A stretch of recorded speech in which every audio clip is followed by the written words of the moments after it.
No one game captured the hearts of zombie fans quite the way that Dead Rising did. In 2006, I managed to save up and buy my first Xbox 360, and with it came a choice of game. I think you can guess which one younger Harry chose. Capcom's recently released Dead Rising. Now, an interesting fact is that Dead Rising's development actually started out as a sequel to another game that I loved, which was a PlayStation 2 title called Shadow of Rome, which I'm doing a video on soon. Whilst the idea of killing zombies in the shopping mall was almost thrown out by Capcom due to the similarities to George A. Romero's Dawn of the Dead, they went with it anyway and made the concept more slapstick and comedic rather than serious. Most of the items in the mall were able to be used as weapons, and the zombie outbreaks led to people becoming unstable. And these people were portrayed in the form of psychos or maniacs in Dead Rising 4, most of these being the basis for mini-boss fights. The game's story was time dependent, so if you got too carried away with fighting psychopaths, saving survivors, or just reveling in zombie slaying activities, Frank, Chuck, or Nick could end up missing their main objective, and the game's story would prematurely end. This was a formula that was carried on throughout the series with Dead Rising 2 and 3, as well as numerous DLCs and add-ons, although Dead Rising 4 did depart from the time constraints of the previous games. Dead Rising 3 did still use the time constraint, but it was a lot more lenient, with players having 6 in-game days to complete the story. Dead Rising still remains an amazing franchise that doesn't lose its charm over time. The first game is undergoing the Capcom remaster treatment, something that we've also seen with the Resident Evil remakes. And the Dead Rising Deluxe Remaster's imminent release is what inspired me to get back into Dead Rising and to have a look at the story. Now, one of the DLCs released, namely Dead Rising 2 Off the Record, isn't canon to the main storyline, as it's an alternate storyline based on Frank West being the protagonist of Dead Rising 2 instead of Chuck Green. Therefore, in this video, we'll be covering Dead Rising, Road to Fortune, Case Zero, Dead Rising 2, Case West, Dead Rising 3, and the Untold stories too. But that leads me to having to disclaim that I'm not going to be covering Dead Rising 4, for reasons that I will discuss at the end of this video. There's not much else to say other than there will be story spoilers in this video for the games and DLCs previously discussed. Let's begin. It's the 19th of September 2006. Freelance photographer and photojournalist Frank West has received a tip-off which could, for him, be the scoop of a lifetime. He charters a chopper pilot to take him to the town of Willamette in Colorado, which has been cordoned off by the military as there are reports of riots and unrest. Taking photos from the chopper, Frank soon realizes that something far more horrific is happening in this small town. People are causing chaos in the town, and Frank is on hand to capture the grisly, dramatic, and heartbreaking final moments of some of the survivors down on street level. Deciding that he needs to stay there in the town in order to find out more about what's happening, or has happened in Willamette, Frank has the chopper pilot drop him off on the roof of the Willamette Parkview Mall, with the deal being that the pilot will return in 3 days' time in order to pick him up. Being confronted by the military, Frank jumps onto the roof of the mall and speaks with a man who was seemingly waiting for him by the door. This man is called Carlito. He's rather mysterious and is surprised that Frank came alone. In response to Frank saying that it seems a little bit quiet there for civil disobedience, Carlito replies and says that what's going on there in Willamette is hell. Heading inside, Frank makes his way through the security room and heads towards the mall's entrance plaza. There he finds a bunch of frantic survivors attempting to barricade the main door to stop people coming inside. He also spots a woman standing in the plaza. A man turns to him and tells him the people outside are zombies. Frank goes to grab something to help them build the barricade and spots someone behind the shutter. Frank takes a photo of him and the elderly man points at Frank and berates him. He speaks of someone summoning him there to the mall, and then he storms off. All hell then breaks loose as an elderly woman spots her dog amongst the zombies. In a moment of absolute madness, she tears apart the barricade, letting the zombies in, putting herself and everyone in mortal danger. With the survivors in a perilous situation, a man shouts at all the survivors to get to the stairs. One by one though, all the survivors perish. Frank makes his way through the horde of zombies and to the stairs as instructed. Heading back into the security room, he sees the man, a blonde woman, and a Willamette employee. The employee then welds the door shut so as to make the room secure. The man explains to Frank that if they want to get back into the mall, then the air ducts are the way they do it. He then disappears into the air duct. The blonde woman checks out Frank's photos and she takes a particular interest in the photograph of the old man Frank saw in the entrance plaza. She plays it off, but it's clear that this man is of considerable importance. The woman introduces herself as Jessie, and she says the other man's name is Brad. Frank speaks to the employee, Otis, who hands Frank a map of the mall and a transceiver so they can keep in touch. Heading through the vent and on another part of the roof, Frank spots a survivor, Jeff. He's been separated from his wife. Luckily for Jeff, his wife, Natalie, is on the other side of the roof, so reuniting them and taking them back to the security room, they are now safe. Frank goes back through the vent again and heads into the mall. He's walking through a storeroom when he hears someone or something creeping up on him. Readying himself, he surprises them, but it's Jessie. She says that she saw on the security monitors that Brad has been attacked. She sprained her ankle, so is in no fit state to help him, so Frank offers to help. She debates his ability to be able to handle himself properly out there, but Frank reassures her. I've covered wars, you know. Heading through the hordes of undead, Frank makes it to the food court where he meets Brad, who is being fired upon by Carlito. He tells Frank that he'll provide cover for him to get close to the target. Frank and Brad advance, and after a tense exchange with Carlito, he escapes. Brad refuses to tell Frank anything about what's going on in Willamette, so Frank uses the photo of the old man as a way of getting info out of Brad. He gives in and tells Frank that he and Jessie are agents from the Department of Homeland Security and are looking for the old man from the photo who is called Dr. Russell Barnaby. Brad stops short of revealing whether or not Carlito is a terrorist, but sharing the location of Dr. Barnaby, Frank and Brad head to the entrance plaza.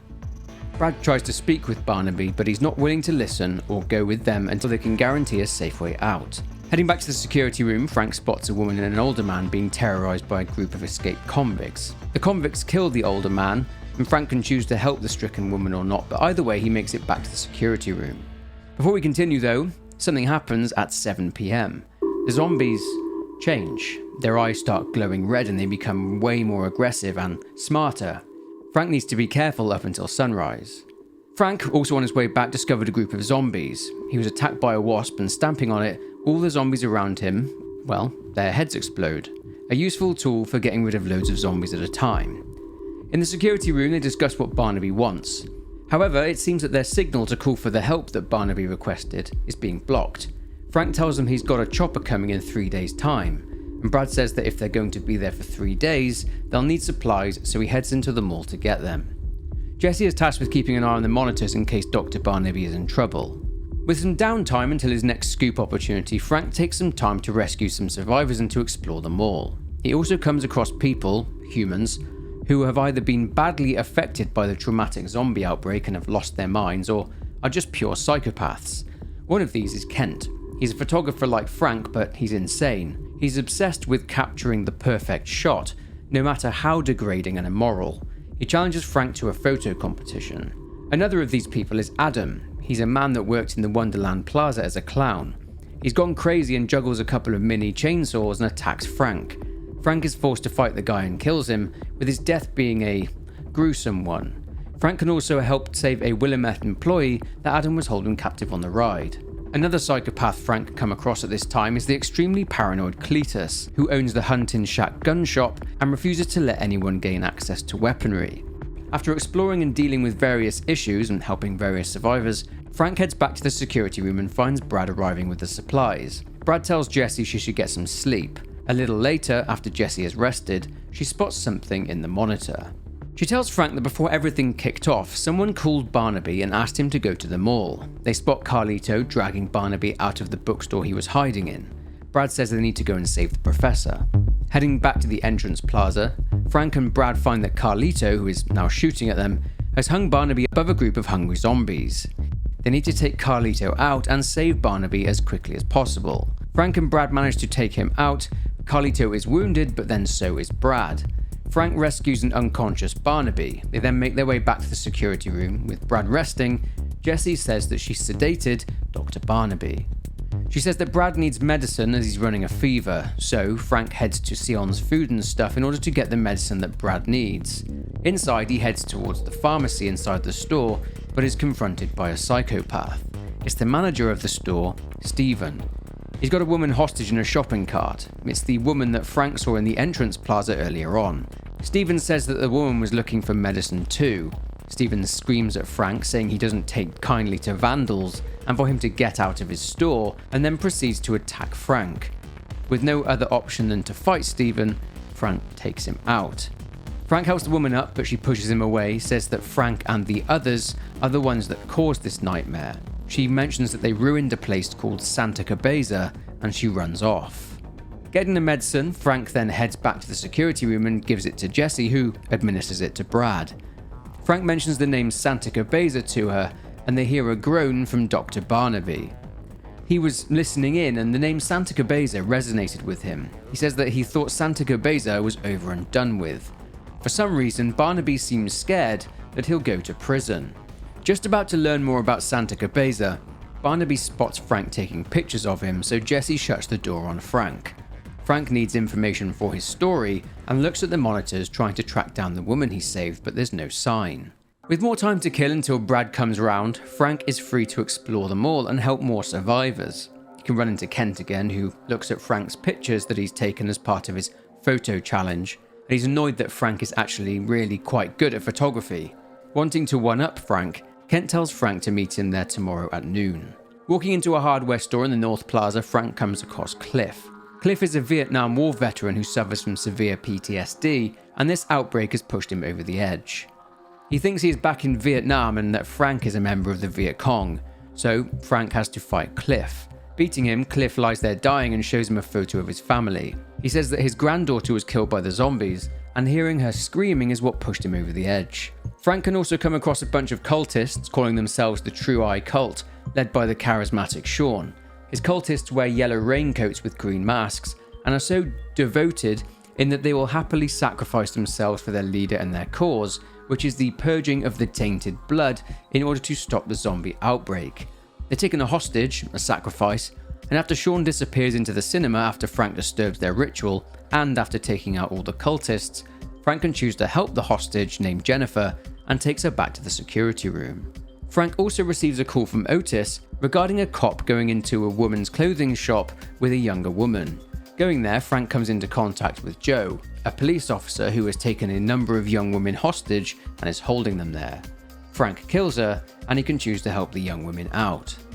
After tying up any scoop opportunities for the story, Frank heads back to the security room once again. His decision to watch the monitors pays off as he spots the woman parking up on a bike outside the supermarket. Heading there, Frank is spotted by the woman and she hops on her bike and tries to attack him. However, Frank incapacitates her, leading to her crashing her bike. He says that he's a reporter and that he doesn't want to hurt her. Frank then mentions Santa Cabeza, and the woman, named Isabella, says that the USA is the cause of the zombie outbreak. She says that if Frank wants more answers, he'll have to talk to Carlito, and Isabella is Carlito's younger sister. She says that since Carlito is currently wounded from being shot by Brad, she'll bring Carlito to him when he's recovered, and that she'll persuade Carlito to answer Frank's questions. She reveals that the zombies are a message from Carlito to the US.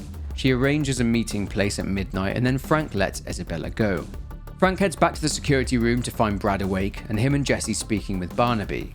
Barnaby says that since Santa Cabeza is a stronghold of the South American drug trade, the zombies are a byproduct of some drug that terrorists wanted to unleash on Willamette.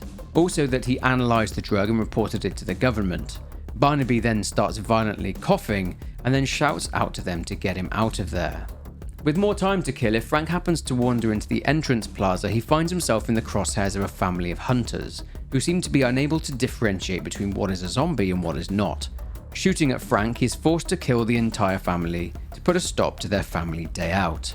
Before midnight, Frank heads to the North Plaza to meet with Isabella. She's late, much to Frank's annoyance. As he's about to give up and leave, Isabella bursts through the door with a zombie after her. She's also been shot. Frank kills the zombie and helps Isabella, who reveals that it was Carlito who shot her. Frank helps her up, but she collapses. He then carries her back to the security room, and on the way, hearing Carlito over the intercom saying how sorry he is to Isabella for shooting her and for harming her. Making it back to the security room, they treat Isabella's wounds, and Frank confirms to them that Carlito did indeed start the zombie outbreak and that his plan is not yet over. Brad then speaks with Isabella. She reveals that there was no drug trade in Santa Cabeza, but there was a US research facility where they were experimenting on a parasitic insect, a wasp that can turn living beings into zombies. She reveals that the man who was in charge of this research program was Dr. Barnaby, meaning he tried to lie his way out of trouble earlier and was why he was so scared that the US government were going to send him to prison. With that stunning revelation, Frank, Brad and Isabella hear a commotion through the door, where Jesse is there talking with Barnaby. They burst through the door with Barnaby attacking her. Frank kicks Barnaby off her, and Isabella shouts that Barnaby is turning. He admits that he was experimenting with zombies in Santa Cabeza. Simply put, they were initially experimenting how to reduce the cost of breeding in order to feed people cheaper by mass-producing cattle, and they accidentally made zombie livestock. They did this as a response to the sheer amount of meat that Americans were consuming. Barnaby then starts convulsing and dies.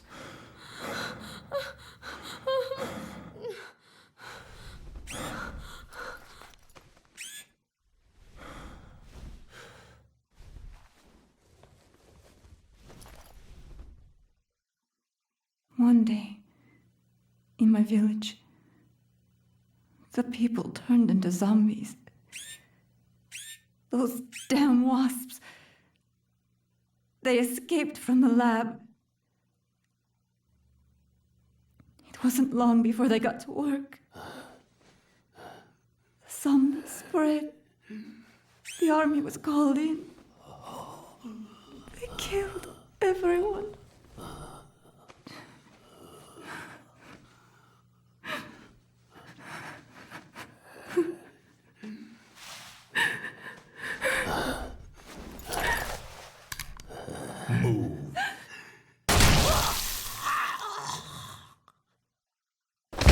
Again, with some free time to explore, heading into Colby's movie land, Frank finds the cultists everywhere.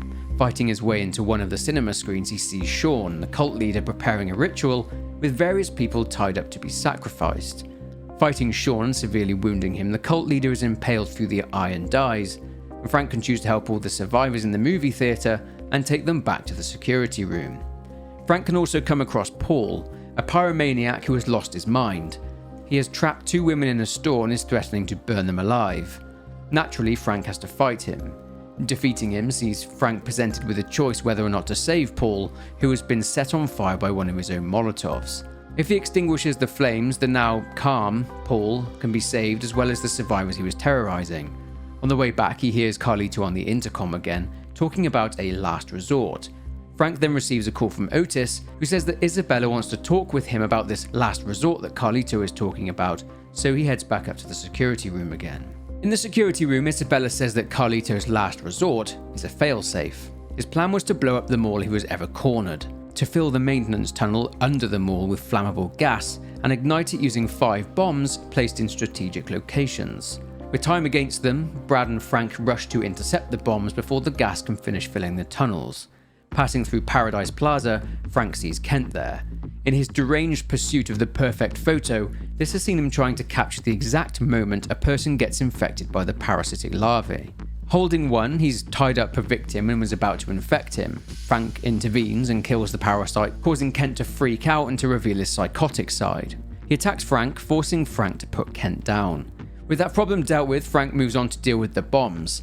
Heading into the tunnels, Frank navigates them and finds multiple bombs hidden inside trucks. Carlito is driving around actively trying to stop Frank, but ultimately, Frank prevails. If Frank does manage to defeat Carlito, he crashes his truck and engages in another shootout with Brad, who goes after Carlito and tells Frank to get the bombs outside. With all of the bombs pretty much dealt with and Carlito's last resort plan foiled, Brad, still engaging Carlito, tells him his plan has failed and that he should just give up. Brad shoots Carlito through the stomach. However, despite this, Carlito gets the better of Brad, stabbing him in the back and pushes him through a door and into the tunnels, which are full of zombies, leaving Brad for dead. Meanwhile, having collected all the bombs, Frank grabs a shopping cart and wheels the bombs outside, away from the gas in the tunnels, leading to a safe explosion.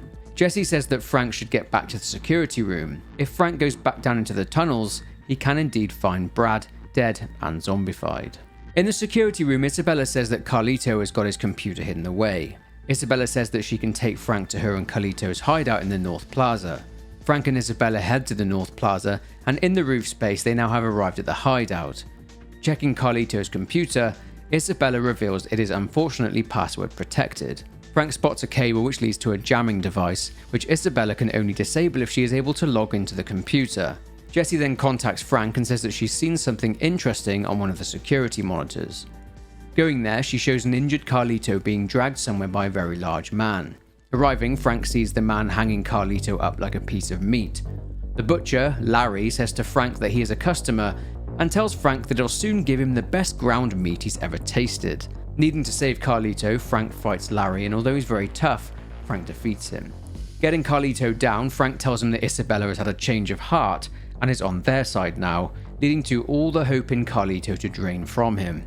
He explains that his entire life has been devoted to revenge for what happened in his village. His hatred for the US and his thinking that Americans needing more meat to feed themselves was more important to them than the lives of other people. Despite his outrage, Frank tells Carlito that he promises that the story of Santa Cabeza will be told. Carlito tells Frank that his plan is still not finished. He gives Frank his and Isabella's mother's locket, and then Carlito dies before explaining himself or giving the password to Frank. Returning to Isabella, he gives her the locket and breaks the news that her brother is dead. She's upset and still doesn't believe that he wanted to cause this much harm. Leaving the hideout, Jessie contacts Frank. She says that the emergency line is now free to use and she's going to call her headquarters. Frank is contacted again, but it's not good news. Homeland HQ has decided to ignore them. It seems that the US government has decided to ignore and cover up everything that happened there in Willamette. They're sending in a special forces unit to clean up the mess at midnight. They'll kill everyone, zombies and humans. With that information on board, Frank heads back to the security room. Meanwhile, one of the special forces soldiers speaks with Jessie and tells her she'll be taken into custody. He says that if she signs an NDA, she'll be able to go free. Another soldier stationed outside the door hears a scuffle. Entering the office, he sees a zombified Jessie eating the special forces soldier. Frank heads into the security room. He finds the two special forces guys dead, and he finds a note from Otis. He says that he heard a commotion, which of course was Jessie attacking the two men, and that special forces came in and started snatching up the survivors. He writes that he has a pilot's license, and using a special forces chopper, he's taken it and gotten out of there. Heading out into the corridor, he finds the zombified Jessie. He puts her down for good. Just as Otis said in his note, all the survivors are gone. Meanwhile, midnight strikes and the special forces teams have arrived and started their cleanup operation. Frank receives a call from Isabella telling him that the special forces are about to enter a new phase of their mission. Speaking with her at the hideout, she says that Frank should go and save himself. That way the story will get out there and they can't cover anything up. Frank needs to head to the helipad on the roof where he arrived, as he's scheduled to be picked up by the pilot, Ed. If Frank does not get there in time, then Ed will be looking at the mall's rooftop with binoculars. If Frank is not there, then he'll assume that Frank died in the outbreak, and Ed will then be attacked by a zombie and will die.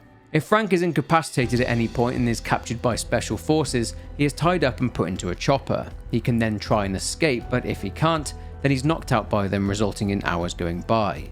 If he misses his ride by not being on the helipad, then Frank is taken away by special forces and his story will never get out.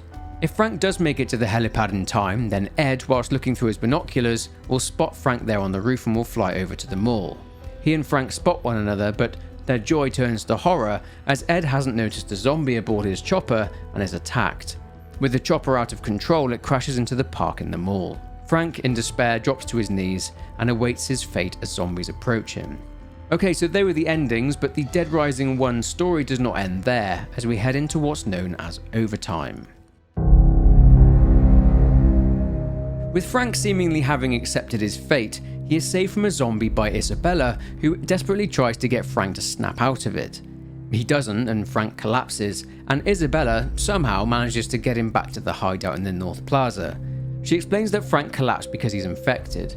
No surprise considering what he's been doing for the last 3 days. He didn't turn quickly like the others as he's got some kind of resistance to the virus. Isabella thinks there may be some way they can impede or slow down the infection.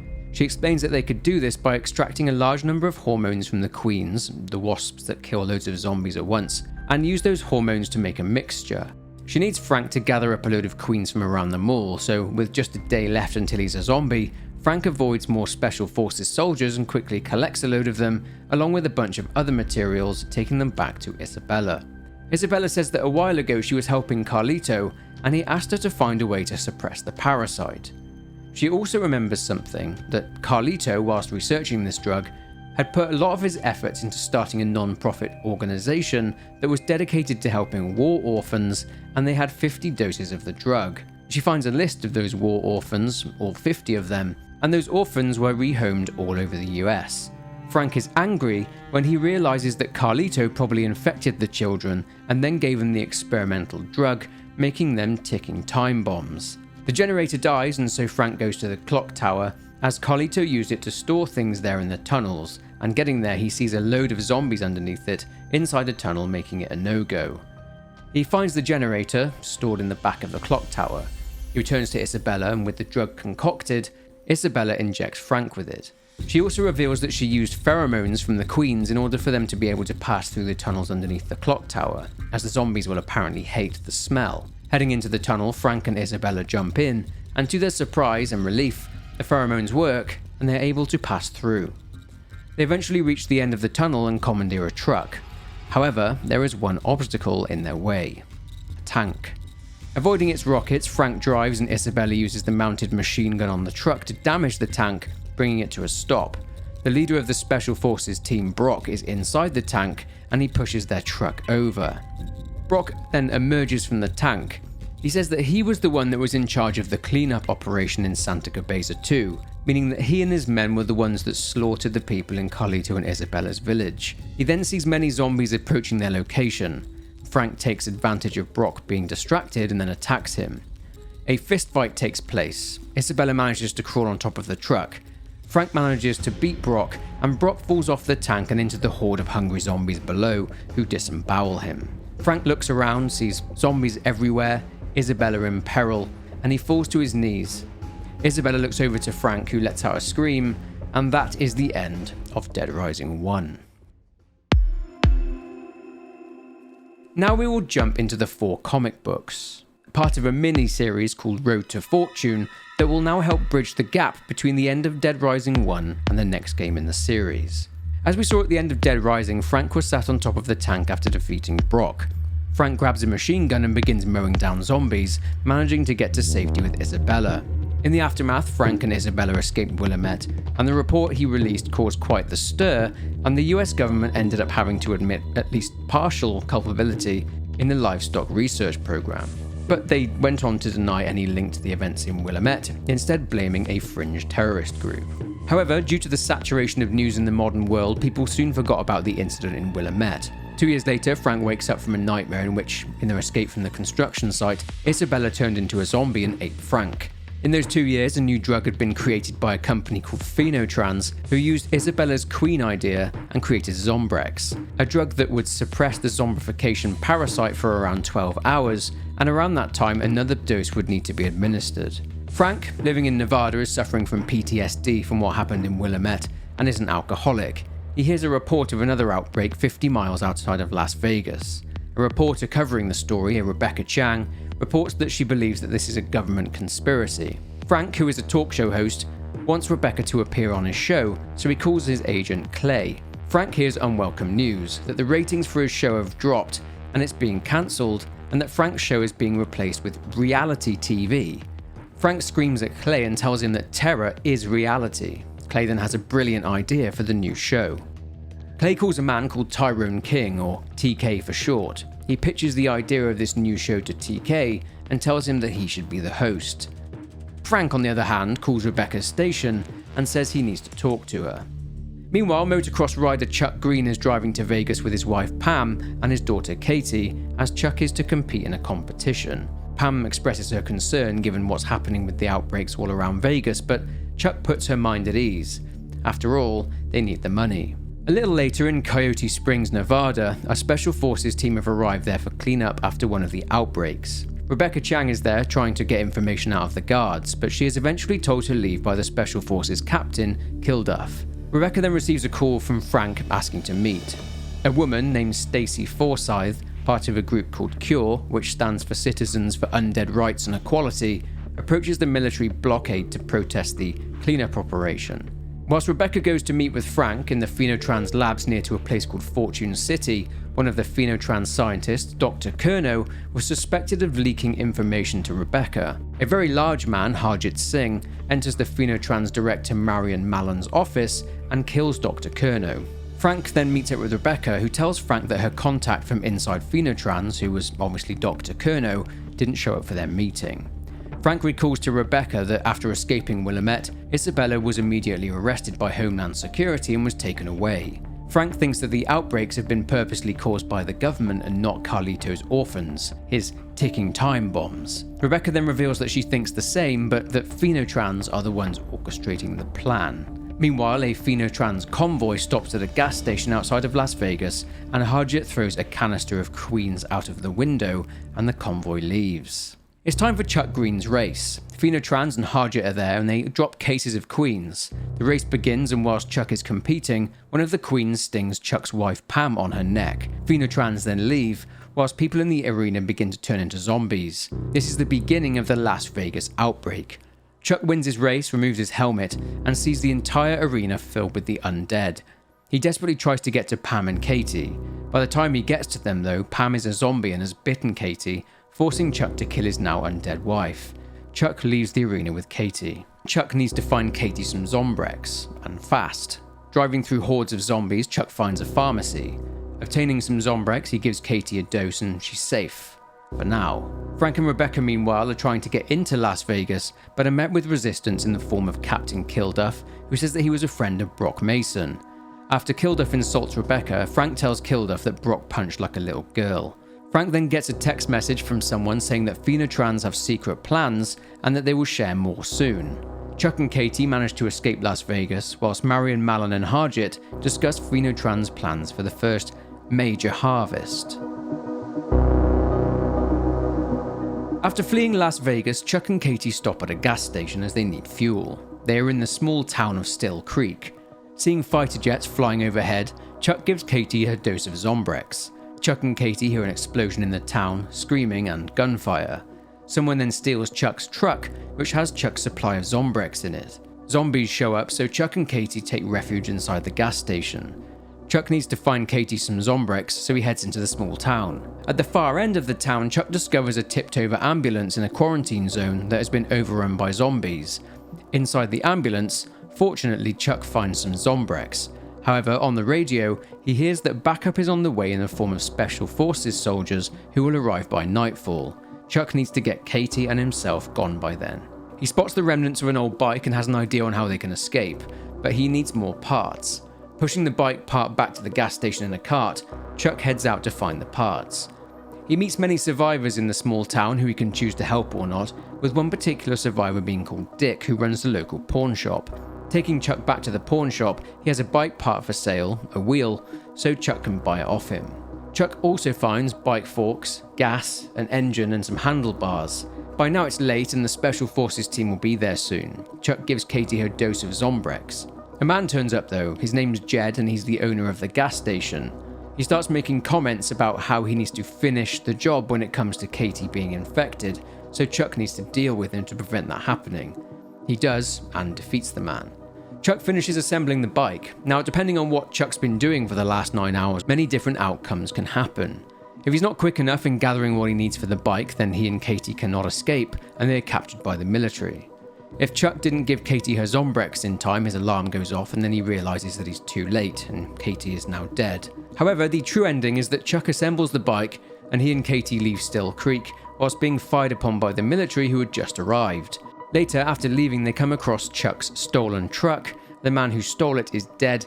Chuck grabs his jacket and a supply of Zombrex, meaning that Katie is safe for at least a while now, and this brings us into the events of Dead Rising 2. 3 years later in 2011, the zombie outbreak has been somewhat contained, and Chuck has been a contestant in the Terror is reality show in order to make more money. Obtaining Zombrex for Katie is getting more and more expensive, so Chuck is desperate. Waiting to enter the arena, Chuck is taunted by another contestant, Leon. Leon mentions Chuck's wife Pam and how he failed to save her. Tyrone King is the host of the show. Starting, Chuck competes and mows down zombies to the delight of the bloodthirsty crowd. After the event, Chuck is sat in the dressing room and overhears a cure protest is taking place in Fortune City over Terror is reality and the treatment of the infected. Another contestant comes in and he, like Chuck, doesn't seem to be happy with what they're doing. The man says that he lost his family in the Willamette outbreak. Going to get Katie from one of the green rooms, Chuck enters the elevator, staring at a poster which reveals that Zombrex now lasts 24 hours and not 12. The elevator is rocked by an explosion. Chuck hears commotion outside the elevator, and a zombie outbreak is happening again. Chuck fights his way through and eventually reaches Katie, who is terrified. Taking Katie, Chuck runs towards the arena lobby in an attempt to escape.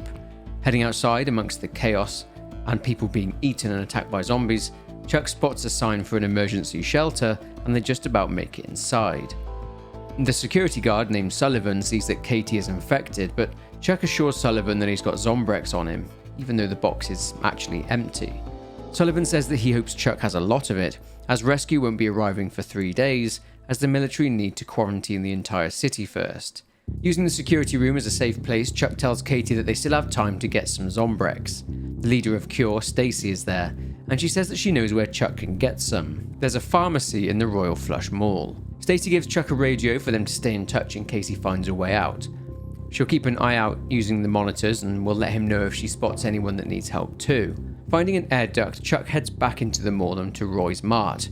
He finds a bunch of looters in there terrorizing the pharmacist, and forced to fight them, he takes them all out in order to get what he needs. Chuck has the Zombrex. Choosing whether or not to save the pharmacist, Denise, Chuck heads back to the safe house and speaks with Sullivan, who isn't too happy about Chuck bringing back potentially infected survivors, but ultimately relents. At 7 AM, Chuck gives Katie her Zombrex, meaning that she's now good for another 24 hours. In the canteen, Chuck and Stacy overhear a news report. Rebecca Chang is inside Fortune City. She says that the outbreak originated from the Fortune City area, and it gets worse. It was deliberate. Even worse news is to follow, and that is that Chuck has been framed as the one who started the outbreak as an act of vengeance for his wife's death 3 years prior, and that he's now a member of Cure, even though he only went to one meeting. Stacy says that it's not the first time members of Cure have been accused of starting zombie outbreaks. After convincing Stacy that he's innocent, they come up with a plan.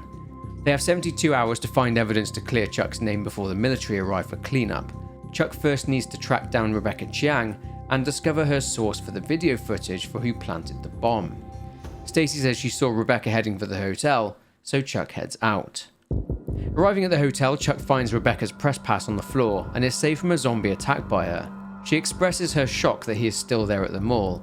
He tells her that the tape she got was a fake, but she refuses to reveal her source. Rebecca does, however, tell Chuck about a central security room at the arena, which records footage of everything. Going with her, Rebecca leads Chuck to it. Inside, it appears that someone has sabotaged the equipment in there, but Rebecca discovers that the security guard there was killed by a human, as he was shot. Stacy radios and tells Chuck that Sullivan saw Chuck on TV as the prime suspect and is threatening to kick Katie out of the shelter.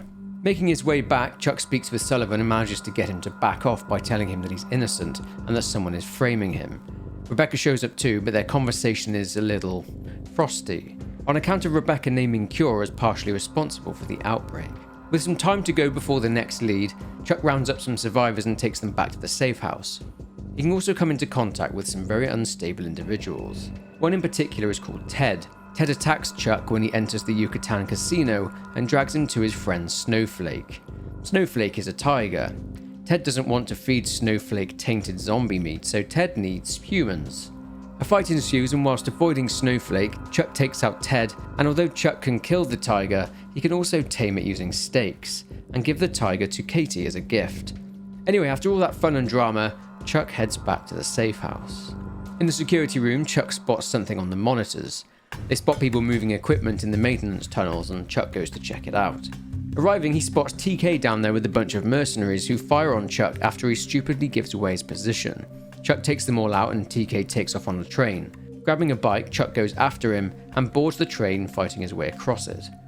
Reaching TK, he shoots at Chuck and separates the carriages from the main car, leading to him escaping. A call from Stacy sees her remind Chuck that Katie will need more Zombrex soon, so Chuck heads off to find some more. He can find some lying around the mall, or he can help out a paramedic by taking him back to the safe house, for which he's rewarded Zombrex. Depending on how quickly he managed to get a hold of some Zombrex, Chuck has more time to wait until Katie needs it, so he can help some more survivors, or he can have some fun in the casinos. Chuck needs to go for a poo, enters a bathroom and finds a young man named Brandon in there. He's a member of Cure. He's taken some poor woman hostage and thanks Chuck for showing him the way and letting the zombies free. He thinks the only way to stop oppression is for everyone to become zombies. The guy is crazy, so Chuck has to deal with him, leading to Brandon getting eaten by a zombie. After, Chuck can choose to help the survivor Vicky. Chuck can also come across the contestant who was giving him grief earlier, Leon. Leon used to follow and was a big fan of Chuck when he did motocross, but now he thinks Chuck has gone soft. Leon callously mows down and kills a survivor. Leon tries to mow Chuck down too, but Chuck manages to take him out, and this leads to Leon's grisly demise. Another call from Stacy sees a mention that a man in a chef's coat has been herding survivors into a restaurant, and then going into that restaurant sees Chuck having to confront a crazy chef named Antoine, who claims to be the king of cuisine. He's been cooking human meat and has been cooking the survivors he's been luring into the restaurant. After Chuck tells him his food is rubbish, Antoine freaks out and a fight kicks off with Chuck killing Antoine. Again, Chuck can help the survivors out, and at 7 AM, Chuck returns to the security room to give Katie her Zombrex. Rebecca arrives a few hours later and Chuck reveals to her that it is TK who is the one responsible for the outbreak in Fortune City. Rebecca says that is not possible, and Chuck suspects that TK is her source, a claim that Rebecca quickly rubbishes. They feel an explosion, and looking at the monitors, it seems that someone is messing with the casino's vaults. On the way to intercept them, Chuck finds out from Stacy that the mercenaries have set up equipment at the vaults for the Americana, Slot Ranch, and Yucatan casinos. One by one, Chuck takes out the mercenaries trying to drill the vault's doors and stops them by completely destroying the drills. Stacy calls Chuck again and tells him there are still more mercenaries out there. She spots some drilling into the wall of the Atlantica casino too, so Chuck goes there and destroys the van containing the drill. It's safe to say that TK isn't too pleased with Chuck's interference. Rebecca moves in to get some good evidence of TK's planned heist, but is surprised by Chuck. It seems that TK started the outbreak in order to rob the city and the casino vaults. Rebecca says that she's got a meeting with her source later in the evening and invites Chuck to tag along. With a lot of time to kill, Chuck gets to work in exploring the mall, escorting survivors back to the safe house, or getting caught up in chaos. In line with the latter, he receives a message from Stacy regarding a children's toy store mascot lying in a pool of blood. Chuck checks it out. Arriving at the toy store, Chuck inspects the area and is attacked by a man in a Slappy costume. Slappy likes fire, but eventually Chuck takes Slappy out. Another message from Stacy later that evening mentions a couple going into the swept-away wedding chapel. In the chapel, a grotesque man has taken the woman hostage and is forcing her to marry him, as he's not exactly eligible. Randy's father, being forced to marry them, asks if anyone knows why they should not be wed, and Chuck walks in. Randy kills his father with his chainsaw and goes for Chuck. Chuck ends up defeating Randy, and he is ultimately finished off by a zombie bride, someone who likely refused to marry him earlier. Chuck then frees the bride Danny from her torment, and of course can choose to escort her back to the safe house. It's now 11 PM, so Chuck heads to the Shoal nightclub in the Yucatan casino where Rebecca wanted to meet. TK's assistants, the twins, are there, saying that TK had a feeling Chuck would show up. They reveal themselves as Rebecca's source, saying they can't have the man responsible for the outbreak running around interfering with other people's business. TK has promised them their share of the spoils, and they have Rebecca. They attack Chuck, but after Chuck manages to take one of them out, the other one gives up, mourns their twin, and stabs himself. Madness. Anyway, going over to Rebecca, she says that she overheard the twins saying that TK has another chopper coming in at sunset tomorrow and plans to escape with as much money as he can get his hands on. Rebecca says that she'll meet Chuck on the rooftop of the safe house at 7 PM. Again, with more time to kill, Chuck helps some people, but he also gets another message from Stacy, and this one mentions a potential dose of Zombrex that Chuck can obtain. So he checks out the lead. In the Royal Flush Plaza, Chuck can come across Carl. He's a mailman and he's rather fanatical and committed to his duties. All he wants is for Chuck to sign for a package of Zombrex. Chuck does, but the mailman notices that he's the Chuck Green, the one who started the outbreak. He swaps the package and the new one is a bomb. Chuck throws it away, destroying Carl's cart, and the two battle one another, but Chuck prevails. Chuck obtains the package of Zombrex and Carl blows himself up. Remembering to give Katie her Zombrex, Chuck heads back to the security room. Unfortunately, Katie has a reaction to the Zombrex and collapses. Stacy says she just needs to rest. She's seen this before, as her sister got infected and had to take Zombrex too, but her sister couldn't take scrounging round for the stuff anymore, so she just let herself turn. Stacy then says that there's talk of a cure, that Isabella Keys was looking for it. Heading back out, Chuck has to contend with more psychos. There's Seymour, who is obsessed with keeping law and order, inflicting capital punishment on people who are just looking for food. He's armed with a 6-shooter and is hostile to pretty much anyone. Claims he's in charge, and Chuck and Seymour fight, and again, Chuck defeats the psychopath, leading to Chuck witnessing another gruesome death. Heading outside, it seems 4 snipers, member of a vigilante border patrol, are hunting prey. Not zombies though, that's too easy for them. They're after humans. They spread themselves across the rooftops of the various casinos, so one by one, Chuck sneaks up on them and fights them all, killing them. At 7 PM, Chuck heads up to the roof of the safe house in order to meet with Rebecca. She says that they can't afford to miss this opportunity or TK will get away. Chuck then keeps an eye out for any activity, and after a while they spot something. It's TK's chopper, which is landing on the roof of the hotel. Heading over there and having to deal with more hired muscle, Chuck heads to the rooftop of the hotel with Rebecca. TK attempts to leave, but Chuck attaches a hook on a crane to the chopper. Dodging the danger the out-of-control chopper poses, Chuck throws things into the blades of the chopper and destroys it. TK is thrown from the chopper and after a heavy landing and an explosion, is knocked unconscious and the money that TK was trying to steal is destroyed. They then take TK back to the safe house and put him in the medical bay. Sullivan thinks they should just kill him, but Chuck says TK needs to pay for what he's done. So they handcuff him to the gurney. Speaking with Stacy, she says that the rescue will be arriving in the morning, but she's very concerned about Katie, so Chuck heads off to get more Zombrex. Heading into the mall, Chuck tracks down more Zombrex. Chuck can also come across 2 performers named Reed and Roger, who are still performing in the Atlantica casino. Reed, the leader, wants to be in the spotlight. He wants fame and fortune, so much so that it's made him rather deluded. Roger is Reed's dozy assistant and helps him saw a woman in half, and Chuck points out the obvious. Hey, that's not magic. She's dead.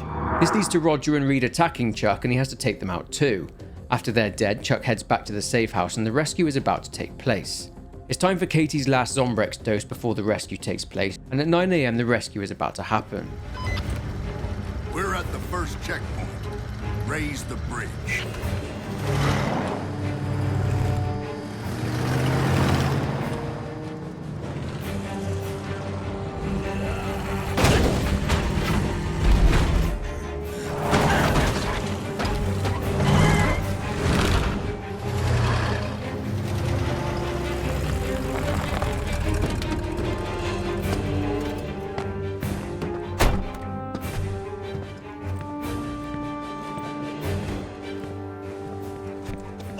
Let's go!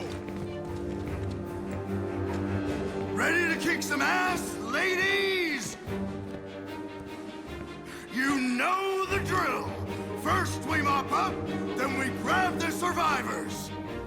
Start with the north end, move down. Sir, yes, sir. All right. Whoa, whoa, hold your fire. First kill belongs to Daddy, sweethearts. Nice shot, sir. Have at it, boys!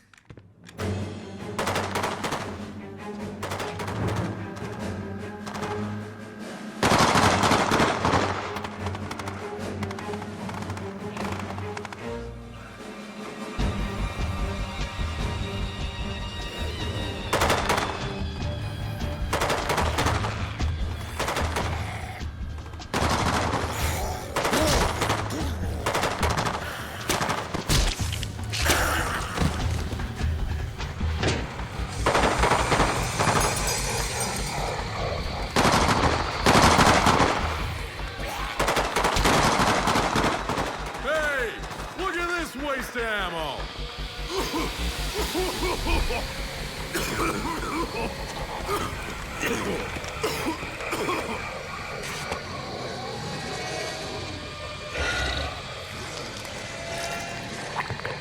What the hell?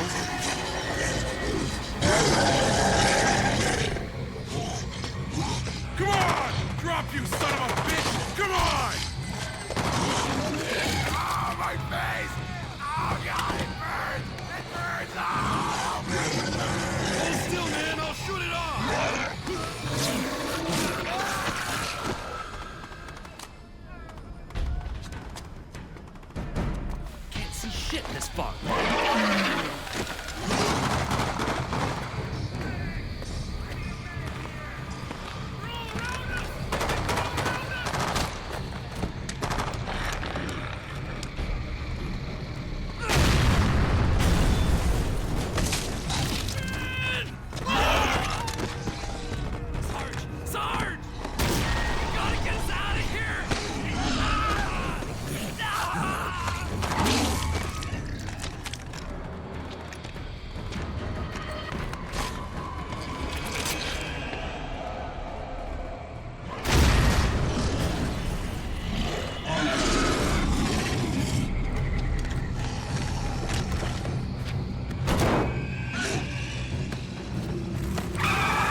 Going after Rebecca, Chuck heads for the maintenance tunnels. Of course, he has to avoid a whole new type of zombie now, gas zombies. Reaching Rebecca's location, it appears she's been captured and knocked unconscious by the Special Forces leader, Sergeant Boykin. Boykin is delirious, having lost all his men, and he's giving them commands as if they're still alive. Rebecca comes to, seeing Chuck, but Boykin knocks her out and stashes her in a vehicle. Boykin then attacks Chuck. Boykin is tough, but Chuck ultimately prevails over the Special Forces commander. Dying, he thinks that Chuck is a zombie and he blows himself up using a grenade. Rebecca hurt her leg, but Chuck helps her get back to the safe house. Back in the bunker, Rebecca says some zombies changed after coming into contact with the gas. TK is awake and he refuses to tell them anything. However, he does say that he framed Chuck because he was told to do so. Chuck was the ideal scapegoat because of his wife's death. With the rescue having failed, they talk and realise that TK wouldn't have the resources in order to make the gas that is affecting the zombies. Something then happens and zombies are inside the safe house. The door has been breached and someone sabotaged it. Gathering various items whilst the survivors fight off the zombies, Chuck fixes the door and takes out the remaining zombies. TK is roaming around the safe house as someone let him go, but he's attacked by a zombie and is now infected. It seems TK got the better of Sullivan and knocked him out. TK says he needs Zombrex fast, so Chuck can choose whether or not to give TK Zombrex. For the sake of the story, I'm not going to. Watching the news, it seems the news is out regarding the mutation and the gas. What's alarming is that the military claim there to be no survivors in the safe house vault, meaning that in less than 24 hours, the military will firebomb Fortune City. Sullivan says that the government wouldn't kill a bunch of unarmed civilians, so suggests that they go out and take control. Rebecca says that if she can get in touch with her station, they'll come pick her up along with everyone else, as she has the story of the century. They think this is bigger than TK, that someone must have informed the government that everyone there in the shelter is dead. Looking over the video she took during the rescue, it seems the gas is coming from underground. Chuck leaves to find the source of the gas. Finding a keypad locked door in the maintenance tunnels, Chuck sees the doors open and the zombies around him seem to be drawn to something. Some mercenaries are there and a high-pitched sound rings out. It's deafening and painful, but it does something to the gas zombies. Queens come out of the zombies as their heads explode and the queens are being harvested. The soldiers talk about shipping the bees out and others push gas canisters down. This is the gas inside them all. They spot Chuck and fire on him. Taking the soldiers out, Chuck comes across two researchers. They're talking about the queens being fully matured, so much so that they're exceeding the researchers' estimates. They say they're preparing the harvest for shipping. They spot Chuck and open fire on him, leading to him killing both researchers. Searching their computers, Chuck discovers that the company behind this fiasco is Phenotrans. So Chuck grabs the laptop full of evidence for Rebecca and heads back to the safe house.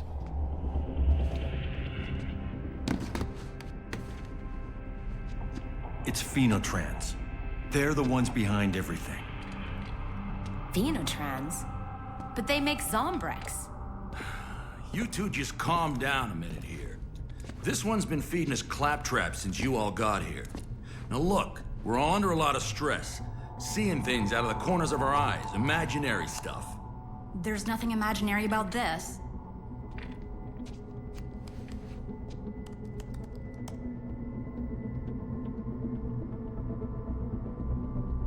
I don't understand. Why would they? I'll tell you why. It's been a couple of years since the last outbreak. People aren't buying Zombrex like they used to. But now zombies are back, and even the military can't stop them. There are probably lineups at every pharmacy in the country, all for Zombrex. They're making a killing off this. Okay, so listen to me. So, you're saying that Phenotrans killed all these people to drive up their goddamn stock price? This is just crazy. We have to get this information out. We have to take these bastards down. I found this down there too. I'll call my station. They'll send help.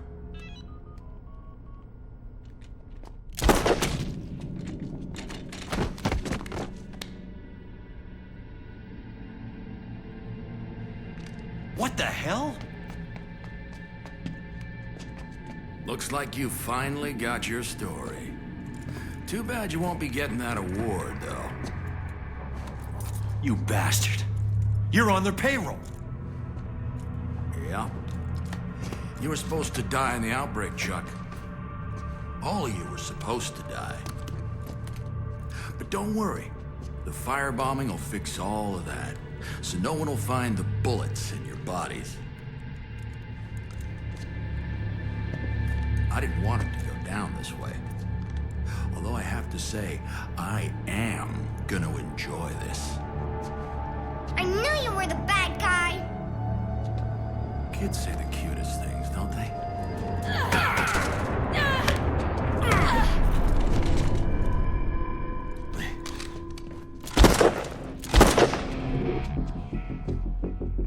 Chuck, you can't let him escape. Don't worry. He's not making it out of here in one piece. Going after Sullivan, Chuck catches up with him. He's getting ready to leave. He says that Phenotrans are trying to save lives by ensuring a consistent supply of Zombrex, and that they need a lot of queens in order to do that. He says that TK was well paid by Phenotrans to do what he did, but that he got too greedy and tried to rob more cash for himself. Sullivan elaborates and says that some of the country's best and most brilliant minds, important people, are infected and need Zombrex. A large plane flies overhead, and Chuck realizes that Phenotrans are responsible for the outbreak that killed his wife Pam, so he fights Sullivan. He wants vengeance. Eventually, Sullivan is defeated by Chuck. A missile knocks Chuck off balance, giving Sullivan time to regain his composure, and he signals that he's ready to be picked up. Chuck then handcuffs Sullivan's parachute to the roof, and he's ripped apart. Chuck then calls Rebecca's station and tells them that he has a story for them, that there is a bunker full of survivors in Fortune City, and that he's got proof of what happened there, of what Phenotrans did. He tells them that he needs to be picked up ASAP. A little later, a chopper arrives to pick him, Katie and Stacy up, but Katie dropped her backpack near the elevator, which has her mother's things in it. Chuck runs to grab it, but is surprised by TK, who, because of the choice not to give him Zombrex, has turned. Chuck struggles with the zombified TK in the elevator, amongst other zombies, and seemingly since he's being overwhelmed by zombies, he's left to die. It seems that in the aftermath, the US government firebombed the city like they said they would, meaning that all traces of life there were eradicated. However, it does seem that the survivors Chuck saved and that were inside the bunker were all rescued before the firebombing took place. But Chuck's status, officially, is unknown. Chuck is fighting off zombie TK in the elevator. The doors open and a man stands there in the doorway. He hits TK with a baseball bat, and it's none other than Frank West. He says that Chuck is all over the TV, having been named as the culprit who started the outbreak.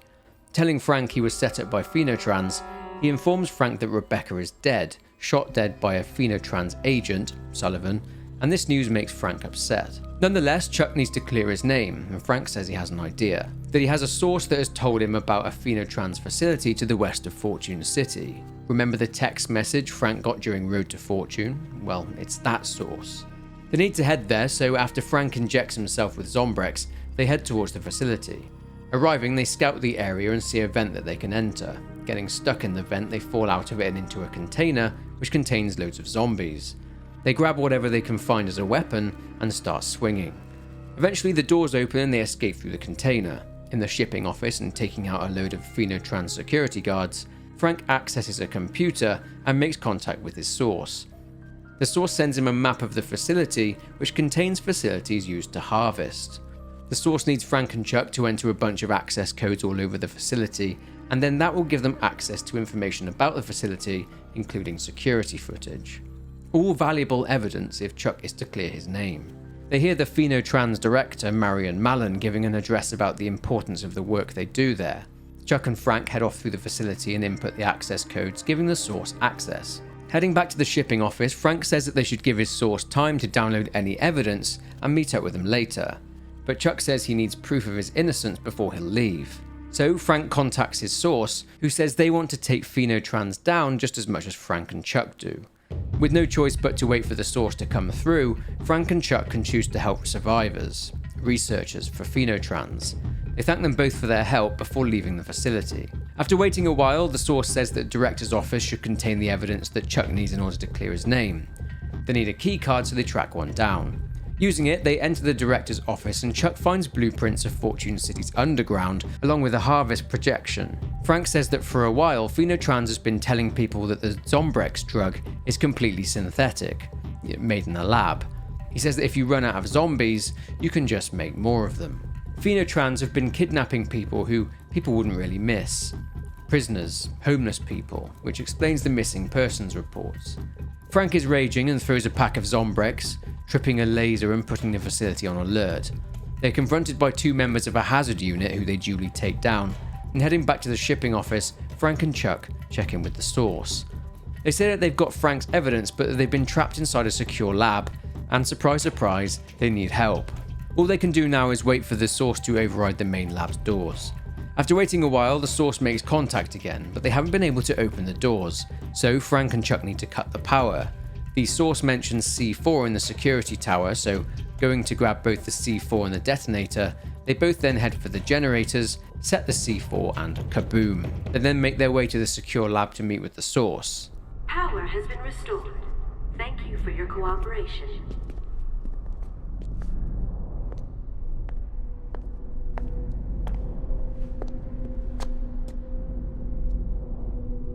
Finally.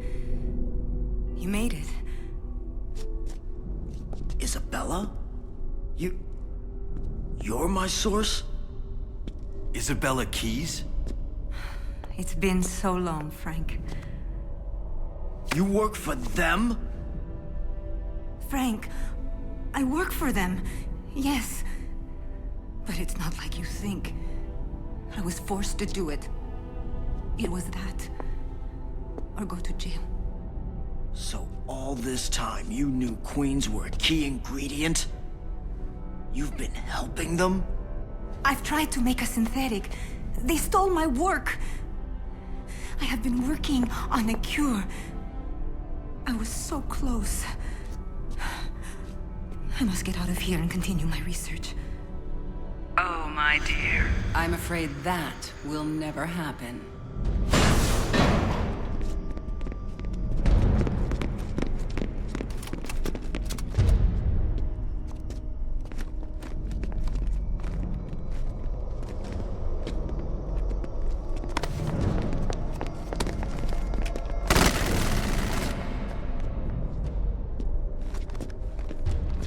She was just using us to escape. Not to worry, gentlemen. No one is leaving from here alive. Don't give me that bullshit. You don't care about lives. Everything we do here is for the greater good. You all rely on us. No one would stop us, even if they knew.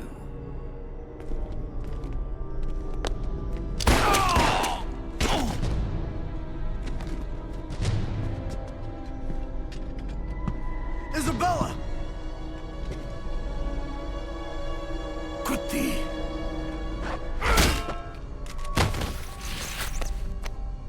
With Isabella injured and taken away by security, Frank and Chuck must fight Commander Harjit. Eventually, after a beating, Harjit falls. He smashes through a queen harvesting vat and is attacked by queens, dying. When Marion is questioned about her facial bite wound, she says that she doesn't even need Zombrex anymore, hinting that she had found a cure, or rather Isabella did, ages ago. Marion then sets the facility to self-destruct, calling them fools for destroying the very facility that could have cured their loved ones. She then leaves. Chuck is out of his mind and wants to stay there to find the cure so he can give it to Katie, but Frank talks some sense into him, saying that the facility will self-destruct imminently. Chuck relents and he and Frank both leave the facility in time. Frank tells Chuck that Marion may have been lying when she said there was a cure, but Chuck says that he needs to carry on believing that there's a cure out there somewhere. Frank says one positive is that Chuck obtained the required evidence that Phenotrans was behind the Fortune City outbreak. Frank is slightly worried when he remembers that he left his Zombrex in the facility, but thankfully Chuck picked it up and gives it to him, telling him that the world needs Frank West. Now we get onto the Dead Rising 3 comic, which was released in anticipation of Dead Rising 3. It's 2021 and 10 years have passed since the events of Dead Rising 2. Nick Ramos, a mechanic for Rancherama in Los Perdidos, California, is dropping off a car to a customer for his boss, Rhonda. Nick spots the customer standing by the garage. After some light flirting, the woman takes off in the car, and it's revealed that the customer is there in the garage, meaning that the young woman has stolen the customer's ride. Nick hangs onto the car and a phone falling from the side displays a ZDC alert, the ZDC are the Zombie Defense and Control Team. This isn't good, as Nick and the young woman are about to find out. A full-scale zombie outbreak has occurred, the first in a very long time. The first one since Fortune City, actually. In the chaos, the woman drives the car straight into a lamppost. Nick helps the woman fight off the zombies. They are assisted by another survivor called Dick, who is armed with a flamethrower. Dick comments on Nick's number 12 tattoo on his neck. However, Nick has no idea what the tattoo even means.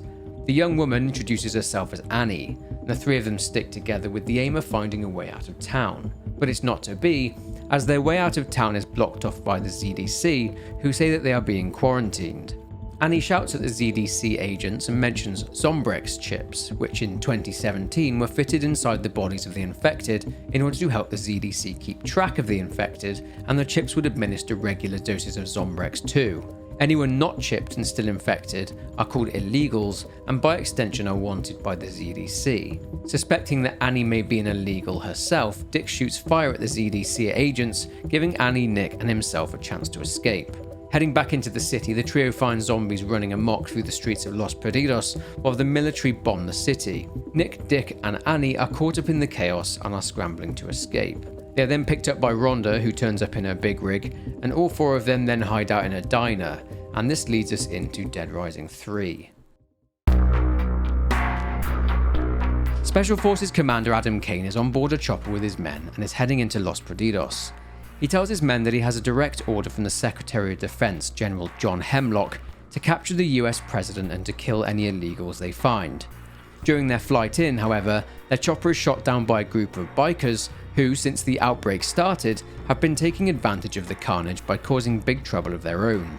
Kane has ended up somewhere in the city, and his first orders are to retrieve a bioweapon they were carrying. Kane also needs to retrieve the black box recorder unit from the chopper, as it will have some pretty incriminating details on there. He fights his way through the streets, the station, and at the chopper crash site, he obtains the black box recorder, and he finds the bioweapon. The bioweapon is to be used in order to release zombie larvae into the vents of hideouts containing illegals, which turns them into zombies. Afterwards, Kane makes his way to establish a prison camp and base at a taxi rank.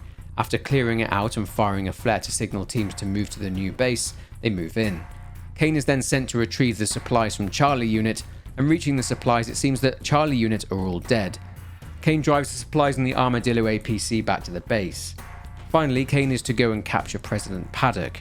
Going to where she was holding a speech when the outbreak occurred, tracking her, it seems that she was taken to a nearby mansion. So Kane goes there, takes out the president's men, and secures the president.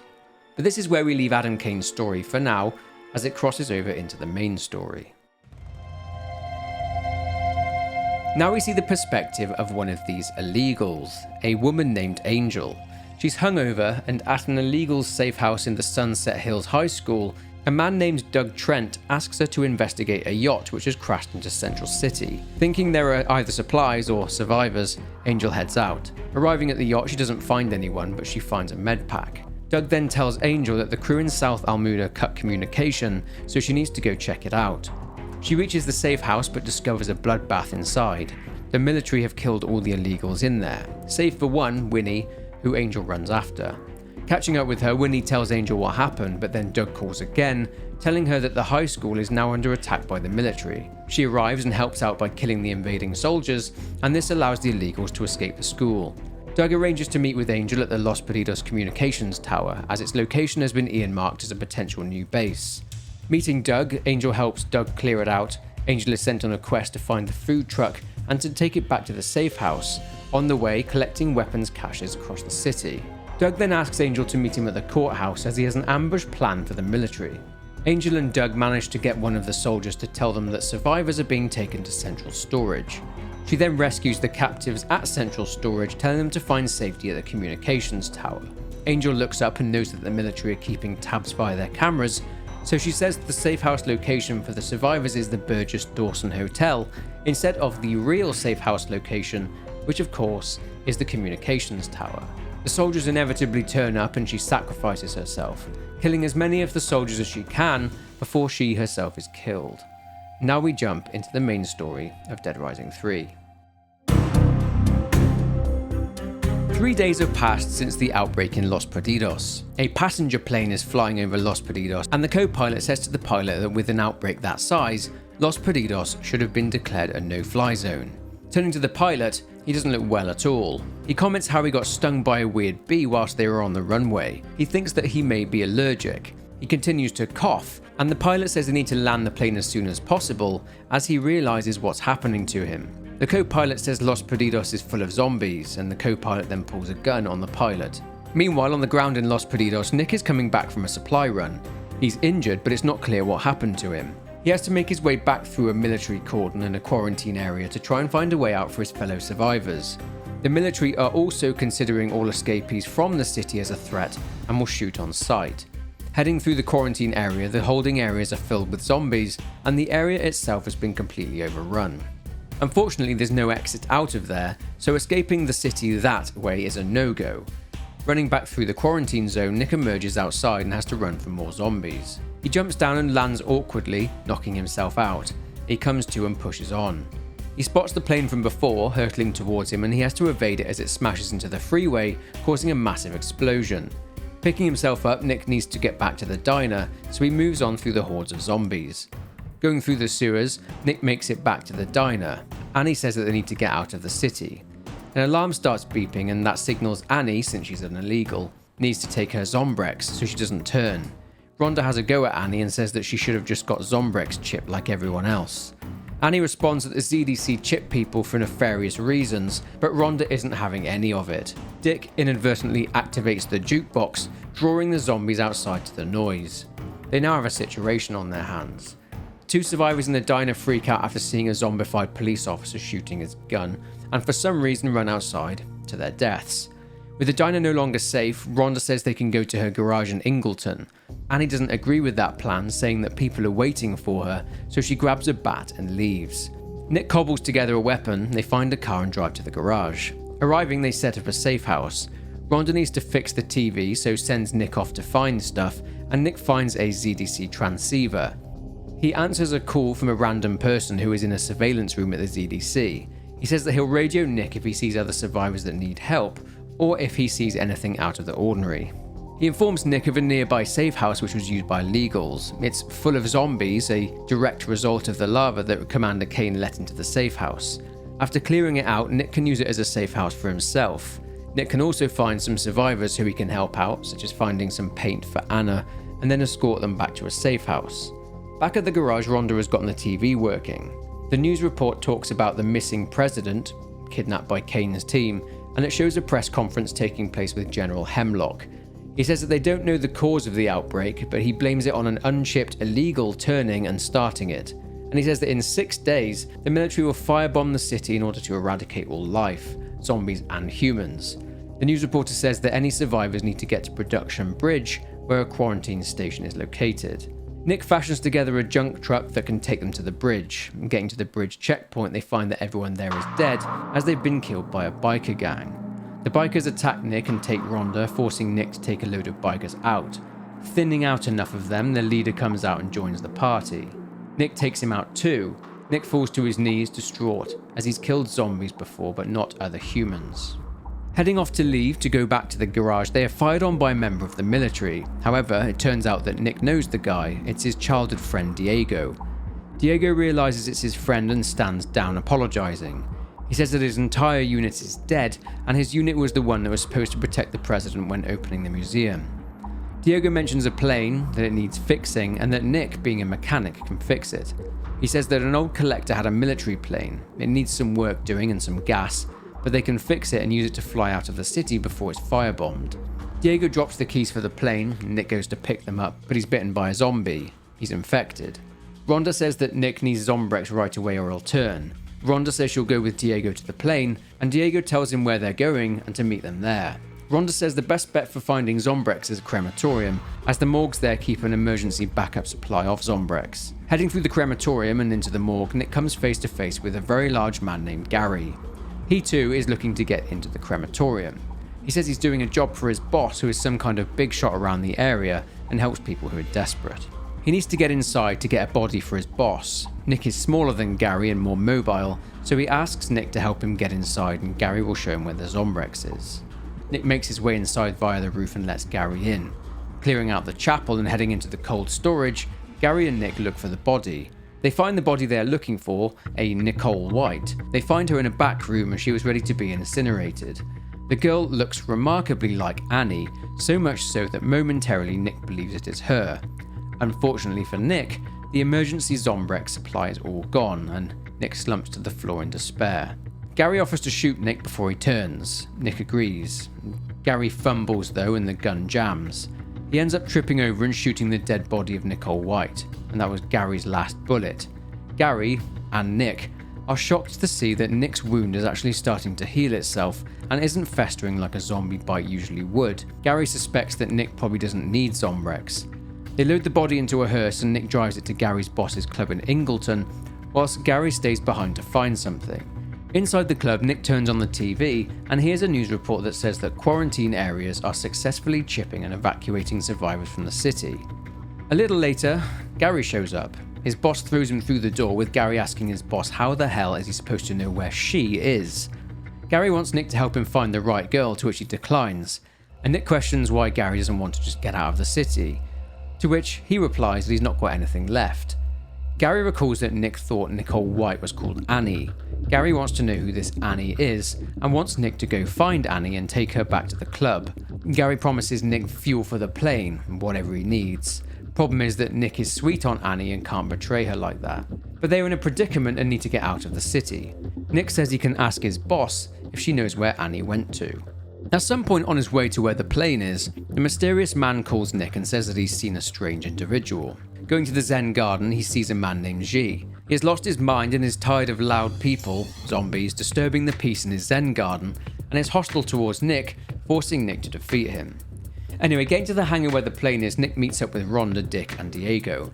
Rhonda is glad to see Nick alive. Diego is losing his head, as he's probably going to be considered AWOL for abandoning his unit. Dick points out that Diego has a similar tattoo to Nick, a number on his neck, but Nick says that it's from their childhood, but again, they don't know what it means. Nick mentions the fuel and that he needs to know where Annie may have gone. Rhonda says that the illegals have many hangouts in the city, but there's a big one in Sunset Hills, the communications tower. Nick goes there and, approaching, a woman called Lauren asks Nick what he wants, and he mentions that he needs to speak with Annie. Lauren, however, will not let Nick in until he gets some items for her. She needs her tattoo kit, and she also wants him to grab a ring for her from another safe house location. Grabbing both items, Nick returns to Lauren and she lets him in. Inside the tower, Nick is knocked down and surprised by two men. Annie sees Nick and says that he's cool. She asks what he wants, and Annie knows that Gary has been looking for her. One of the men puts a knife to Nick's neck, saying they don't like rats. Nick, in order to gain their trust, tells them about the plane they were repairing and that it needs fuel. The man with the cap is called Red and he's in charge. He knows some people with some fuel, but Nick needs to help them. He needs to destroy ZDC equipment that is helping the ZDC and the military track and capture the illegally infected. So Nick heads out and destroys some cameras for the illegals, along with some relays and some military supplies. Whilst destroying some supplies though, Nick is approached from behind and injected with something, which knocks him out. He awakens to see a psychopathic surgeon who has been killing survivors in order to harvest their organs to sell on the black market. Nick is hallucinating, but after fighting through it, he kills the surgeon. He can choose to save the survivor there too, but either way, Nick destroys the final supply cache and heads back to the comms tower. Nick speaks with Annie and Red. Red says that Angel sent him a distress call and gave them information about video footage evidencing attacks on civilians at the police station. Red says that Angel thinks they found out her position at the Burgess Dawson Hotel. Nick offers to go to the police station to get this footage, and Red says that after he's done there, to meet them at the hotel.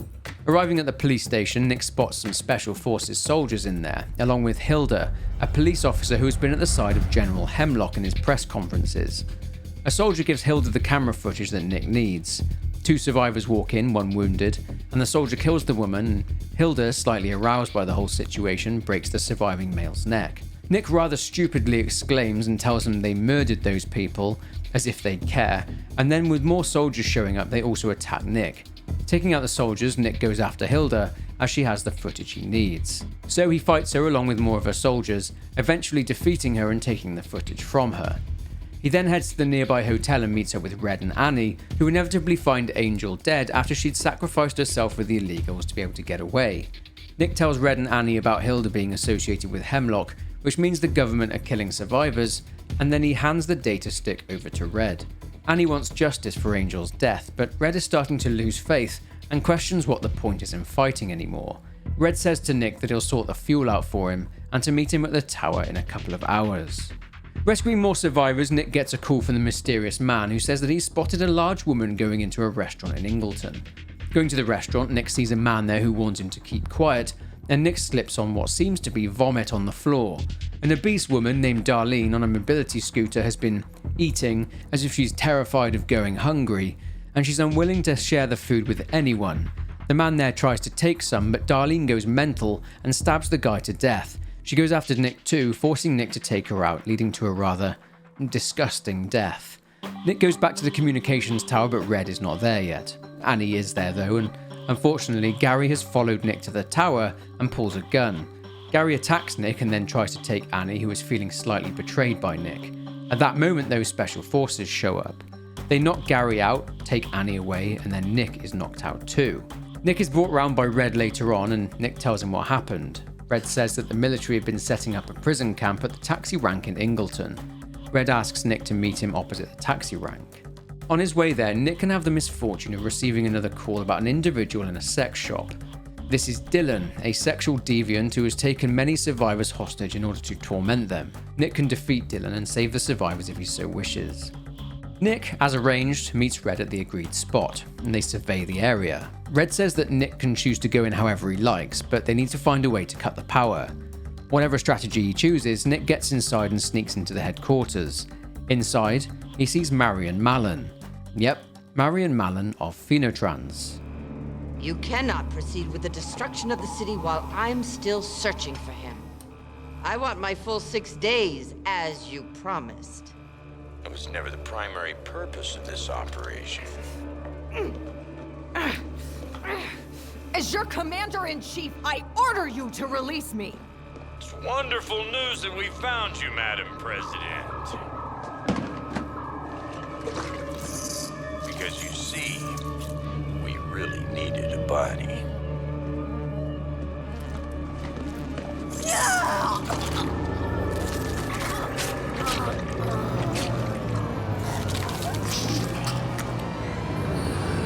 Get her to eat someone low-ranking, get it on film, and get it to the media right away. And then shoot her head right off. Mission accomplished. No. I want this Diego. He wasn't at the museum with the rest of his unit. We must find him. I've allowed you to pursue this fantasy because I enjoy indulging you, Marion. Deactivating the chips won't be so easy next time. Something about the radiation we've used to turn the chips off. It's changing them. This could be a blessing in disguise. I told my men to bring some of the mutations back for study. This substance they ooze, this royal jelly or whatever it is, it could be the key to a new weapon. Imbecile! Don't lose focus! Search the illegals in the quarantine tents, and if you cannot find this Diego, kill them, like the infectious vermin they are. Your wish is my pleasure. Remember we were going to carry on Kane's story? Well, the zombified President Paddock was taken to Kane, and he's surprised at what Hemlock did to the president. He shoots her in the head. Realizing what he's done, and being slightly conflicted as to what he's being made to do, he does not destroy the black box recorder, despite orders for him to do so. After Marion left the area, Nick destroyed the generators and freed his friends. Well, and Gary. Red covers the survivors whilst they get to the van and they get in, but Commander Kane appears and Nick kills him. Nick sends the van off and stops Gary going after Annie. Nick is attacked by a soldier but is saved by Red. Nick then says he needs to find Diego as Marion is after him. Red hands Nick a poster. Anyone with a number tattoo on their neck is wanted as they are part of a suspected terrorist cell. Red says they should meet up at a karaoke bar in Sunset Hill later on, and he tells Nick that the fuel he promised him is at central storage, so Nick goes to pick the fuel up.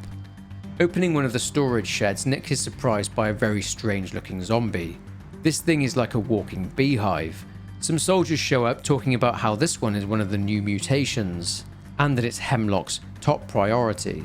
The mutation seems to be a catalyst for making the regular zombies more aggressive. Nick gets to the fuel and exits the area, trying to carefully drive the car back to the hangar. Rhonda is pleased to see him, thinking that he wasn't going to come back, but she says that Diego is gone and he's taken the keys to the plane with him. Rhonda begins to reminisce about a relationship she messed up and that she has regrets. Speaking about the plane, Rhonda says they need a few parts, and she says that she thinks Diego went to the museum as that was where he'd abandoned his squad.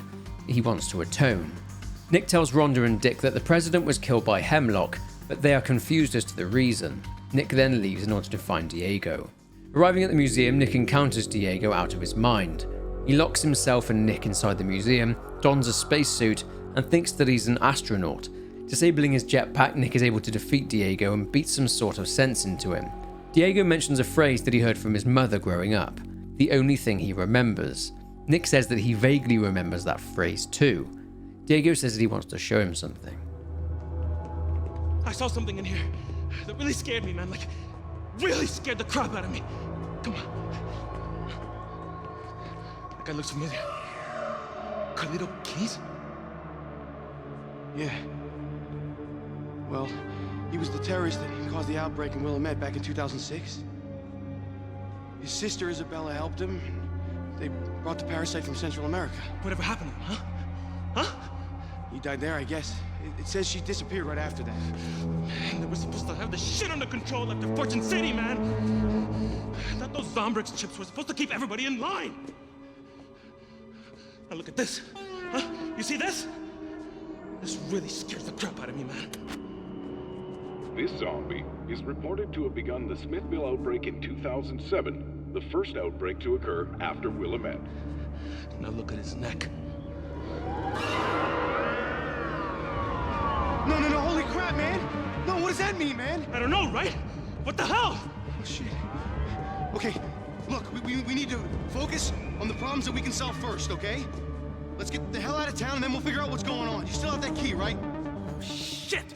Those gang dudes mugged me on the way here. I was so out of it. They took the plane key. Nick, we gotta get it back.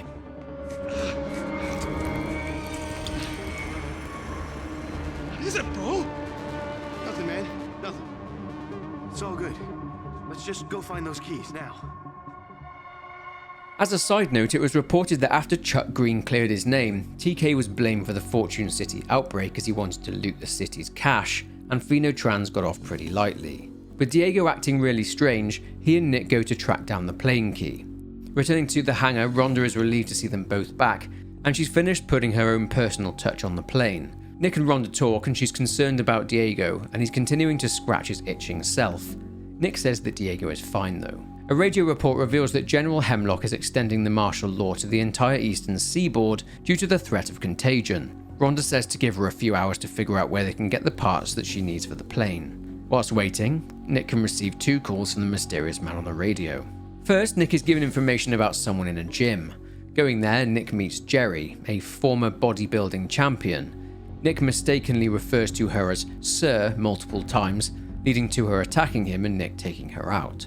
Secondly, Nick is sent to a mansion, and it seems that the inhabitant is not even the slightest bit aware that a zombie outbreak has occurred. He's locked himself in his basement, and the man demands that Nick go get him some chips from the store so he can continue playing video games. Nick gets angry with the man, leading to him sending gun-mounted remote control helicopters after Nick. Destroying them all, Nick gains access to the basement and the man has a heart attack, farts, and dies. Returning to the hangar, Diego is getting restless. Rhonda says that she's found the location of the parts. Nick heads up to the collector's house in Sunset Hills. Getting there, Nick triggers an alarm system, and after battling through many zombies in the house, disables the alarm and lifts the lockdown. Nick then finds the rudder arm and the altimeter, but the flywheel is not there. Thankfully, Nick finds a receipt which tells him that he needs to find a courier with the part. Tracking the package down, Nick smashes it open and finds the final part, the flywheel. He then returns to the hangar. Giving the parts to Rhonda, she fits them to the plane and Diego starts it up. It works. They're ready to leave, but Rhonda has other plans. Remember that relationship of hers that broke down? Well, she wants to fix it. She's going to go back to her garage. Nick gives her a tearful hug goodbye and then she leaves. Nick says they need to go to the karaoke bar and then get out of the city, and Diego gives Nick the keys to the plane as he doesn't trust himself with them anymore.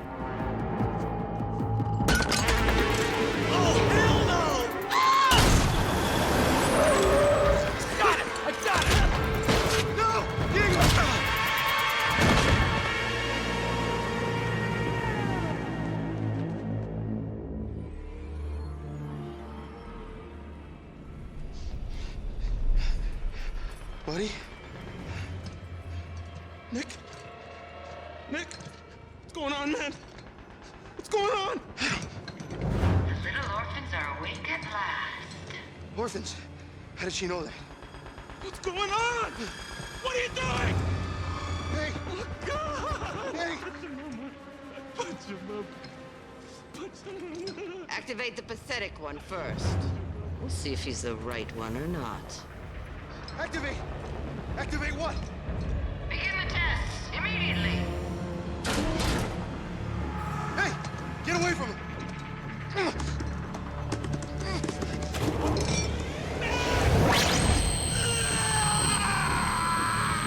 No! Hey, no! Diego! What's he doing? What's happening? Oh, get him off! Get out of here! Get off of me!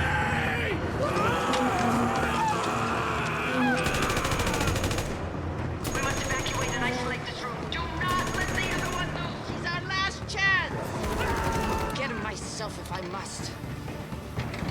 General Hemlock, the lab has been compromised. Repeat, the lab has been compromised. Oh, God! No! Getting free and escaping, Nick runs into someone who addresses him as 12. The woman is Isabella Keyes. She says that she's waited for Nick a long time, and Nick attacks her, saying that she killed Diego. She explains that Nick will not meet the same fate as Diego as he's different. The worms don't live inside of him. Isabella says that she'll explain everything once they're safe, but her and Nick get separated. He tells her to meet him at the hangar. In the meantime, Nick has to destroy the robotic arms that Marion is throwing at him. One by one, despite Marion's best efforts, Nick destroys them all. Marion ends up being trapped beneath debris and Nick escapes. Hemlock arrives and calls Marion a fool. Nick races to the karaoke bar to pick up Annie and the others, and once there he is surprised to see Gary there. Attempts to reason with Gary don't really work, as he says his boss has been on his case about this Annie girl. Annie is inside and the boss will be there soon. And Gary talks about what he's lost. Gary talks about how he used to be a wrestler. He says he had a beautiful wife, but he threw it all away. He mentions that his wife was a mechanic and was called Rhonda. For obvious reasons, Nick can't help but laugh. Gary swings at him for laughing, but Nick asks Gary if he'd do anything to see Rhonda again. So Nick has a choice. He can fight Gary or he can bring Rhonda to him. Heading back to the garage, Nick finds Rhonda in bad shape. Special Forces soldiers showed up and cut off Rhonda's arm after torturing her, but they were looking for Nick. Nick rushes across the street to a store to grab a first aid kit whilst fending off more soldiers. Grabbing the first aid kit, Nick returns to Rhonda and patches her arm up. He tells her that he found Gary and that he can take her to him. She says she looks awful with her arm missing, so Nick makes a kick-ass weapon that attaches to her arm. Over the moon with her badass weapon arm, Nick and Rhonda head to the karaoke bar. Rhonda and Gary are overjoyed to see each other, so much so that he says, "To hell with the boss," and they run off in order to make some noise. Nick enters the karaoke bar and kills the zombies around Annie, saving her. The two share a tender moment. Nick asks Annie where Red is, but she says that he didn't show up. Nick surmises that he may be at the plane already. Nick and Annie go to the hangar where Red is. As she promised to be, Isabella Keyes is there too. Red says he needs to find everyone else, so he says he'll be back shortly. Isabella says that she and Nick must go. She tells Nick and Annie about their meat farms in Santa Cabeza. She implies that Nick's mother was from Santa Cabeza and that his father was an American soldier. Now, the bombshell. Nick, Diego, and all the other people with number tattoos on their necks are Carlito's orphans, his ticking time bombs. Except Carlito made just one of the orphans immune. And that orphan was Nick, which is why he didn't turn after getting bitten. Nick was the failsafe. His blood has the cure. And this is why Marion was looking for him. She hadn't found the cure at all, even though she insinuated that she had back in the Phenotrans lab. Seems that Marion wanted Nick in order to be able to cure herself, and only herself. They hear Red telling them to come outside. It's a trap. Annie and Isabella are grabbed by a soldier and thrown into a shipping container, and it's revealed that Red sold them all out for money by giving up Nick. Nick disables the crane that Red is stood on, then on the ground the two fight one another with Nick coming out on top. A surprise awaits Red in the form of Annie, who drops a shipping container on top of Red, killing him. Hemlock is on the radio asking if they've recovered the orphan, and Nick pretends to be a soldier and tells him they have the orphan cornered, buying the survivors another day. Annie and Nick then kiss, and then a blue van shows up. Katie! Katie! Oh my god. Dad? Honey, please. I'm sorry. Dad, I'm sorry. Katie Ann Green, where have you been? I lost my mind when you ran away. Shit, that's real cute, ain't it? Ooh, I love a happy ending. Dad, I'm sorry. I saw what it was doing to you. The pressure to keep me unregistered and to find Zombricks all the time. It wrecks people, that drug. I didn't want to burden you anymore. You've never been a burden to me, honey. It's not your fault what happened to me. I'm the one who's the burden. I'm not proud of what I've done. God, I've been looking for you for so long. You're the man Gary works for. I'm not letting Annie go with some thug. I don't give a shit if she is your daughter. She's not your property. I've been looking for my daughter for 2 years. And now there's a zombie outbreak like the one that killed her mother. You don't know what that's like. Who the hell is this? Nick Ramos. Who are you? Chuck Green. Okay, it's okay. Dad, I mean, how did you find me? I found Gary. He overheard where you were going. I wanted to kill him for letting you go. But I never seen the fat bastard so happy. It's been a long time, Chuck Green. Isabella Keys, what the hell are you doing here? Your face. Dr. Malin was always envious of me. At least I can still walk. It is imperative that we get this man to a safe place immediately. What, that little pipsqueak? You're kidding me, right? He contains within him, within his body, the cure, the antidote to the parasite. Come, we must get to this plane. We don't have much time. Let's do this. Getting back to the plane, they prepare to take off. However, Rhonda and Gary are staying in order to try and round up any straggler survivors. Nick prepares to take off. Nick overhears Hemlock's forces over the radio talking about collection time. Nick cancels the takeoff. Remember the beehive-looking zombies? Well, they're called king zombies, and the substance they give off is very powerful. Hemlock plans to synthesize that exact substance. Chuck spots an aircraft heading into the city in order to collect the king zombies, so Nick and Chuck team up in order to stop Hemlock's plan. On a rooftop in Ingleton, Nick and Chuck spot Hemlock on a roof with Marion. She talks about how they are wasting time as they need to find Nick. Hemlock says that with this substance, they can create outbreaks wherever they want to. He's creating a bioweapon. His overall goal is to become president and infect any leader that opposes him. Hemlock says that the cure is a myth that Isabella made up just to taunt Marion with. Marion says that Hemlock is so weak that he makes her sick. So, he throws Marion off the roof, killing her. Drones then fly all over the city to collect kings. They race from place to place, destroying the drones that the military are using to pick up the zombies. After destroying a large number of the drones, Hemlock's operation is pretty much dusted. Nick grabs a hold of one of the drones and it takes him straight up to Hemlock's aircraft. As expected, he's furious. Nick punches the pilot and the aircraft ends up crashing. Nick and Hemlock then face off. Hemlock is strong, but Nick is able to overpower him, and in the end, kicks him into the still spinning blades of the aircraft, and Hemlock is cut to pieces. Annie, or Katie, contacts Nick and says that she's with Chuck and that they need to go and pick up Isabella as she went back to the lab for something. The plane then flies overhead. But what did Isabella go back for?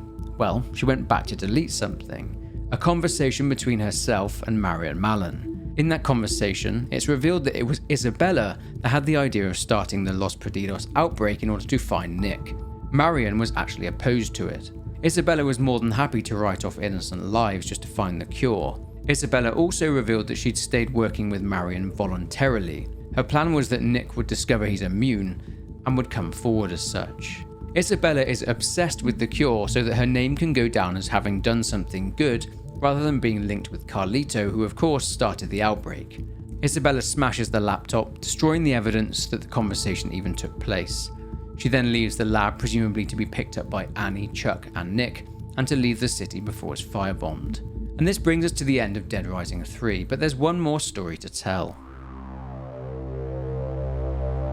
It's not long before the scheduled firebombing, and ZDC agent Brad Park lies dying in one of the illegal safe houses in the city. As with everyone else with a Zombrex chip in the city, his too has malfunctioned and he needs Zombrex. Lucky for him, Nick shows up and gives him some Zombrex, but not before shouting at him and saying that the ZDC are hurting civilians and are supposed to be protecting people. Nick then leaves, presumably to catch a plane ride. Brad, a loyal and by-the-book ZDC agent, doesn't believe this claim, and once he's back on his feet, he sets out to investigate whether Nick was telling the truth or whether someone is spreading lies about them. Brad hears someone over the radio. It's a doctor called Cora who works at the hospital. They need Zombrex. He knows where Zombrex is, so he sets out for a van full of the stuff and drives it over to Cora at the hospital. Speaking with Cora, she says that the Zombrex chips did indeed stop working, and Cora wants Brad to find out exactly why this happened. She asks him to gather chips from the King zombies. Taking them back to Cora, she says that she needs some time to have a look at them. Dealing with some bikers who are terrorizing survivors, the bikers eventually attack the hospital, destroying the hospital's supply of Zombrex. Brad tells Cora that there's a bootleg Zombrex operation that he's aware of in Ingleton, so he heads there next. At the location of the operation, Brad finds the bootleg Zombrex, and after another long trek across the city, he gets it back to Cora. Cora tells Brad that the timing devices in the Zombrex chips, which were meant to administer regular doses on time, got switched off remotely. She suggests a hacker named Nelson to help them, so Brad tracks him down, and helps Nelson out with a zombie problem. Nelson assists Brad and eventually discovers a jamming signal that came from the mayor's mansion in Sunset Hills. Heading there, Brad finds information regarding a military research lab at the train yard, which bears the sign-off of Marion Mallon. Getting to the lab, the remnants of what happened there with Diego and Nick are plain to see. He also manages to find information pertaining to the prison camp at the taxi rank in Ingleton. Brad then makes the decision to cut out his Zombrex chip to avoid being tracked by the ZDC. It seems Brad has lost all the trust he had in his employer. Getting to the taxi rank, he finds Adam Kane there, dying as a result of his fight with Nick. He's almost zombified and is clutching the black box recorder, and he tells Brad that on it is evidence of what General Hemlock did. He tells Brad that Hemlock killed the US President Paddock. Brad is given the black box recorder by Kane, and then Kane shoots himself to avoid turning into a zombie. Brad knows everything that he needs to know now. He contacts Cora and says that they and the survivors need to get out of the city. Brad picks up any survivors, including Gary and Rhonda, and they all drive out to the diner on the edge of the city and get picked up by rescue choppers. On the chopper, Brad looks at his badge and throws it away. In terms of what happened in the aftermath of the Los Perdidos outbreak, well, after Hemlock's death, a democratic government was continued just as it was before. A cure was discovered using Nick's blood, meaning that everyone is now immune to the parasitic zombie infection. No more Zombrex needed. And that is the end of the story of Dead Rising 3. And, for me, the end of the mainline Dead Rising story. Now, I don't actually believe that Dead Rising 4 is canon, and in this next section, I'm going to go over a few reasons why. Alright, so we now need to discuss why I, and a lot of the Dead Rising fanbase, think that Dead Rising 4 may not be canon to the games already discussed in this video. Whilst the gameplay in 4 is alright, and pretty entertaining at times, I'm here to talk about story. I believe that this Frank West is not the same Frank West as this one. I think that Dead Rising 4's Frank West seems more like the Frank West from Off the Record, which of course takes place in a different timeline, and even that is a stretch, as Frank in Off the Record was more sarcastic, where 4's Frank just cracks one-liners and tries to mug people off. Well, hey there! I did not know the Historical Shithead Society was in town. If Queen Sandra is half as inbred as she sounds, then she's my kind of lady. Dead Rising 4 Frank's dialogue, his mannerisms, his goofiness, just doesn't fit the Frank West that we see in Dead Rising 1 and Case West. And Dead Rising 1 Frank is more than willing to help survivors. This one, well, he can't really be bothered. You're going after them, right? You'll save Darcy? Probably, but not on purpose. Well, on that note... Oh, hey, hold up. My guys have taken a hit. They need a ride back to Tom. Yeah, sorry, wish I could. Got things to do. Huh. He really is an asshole.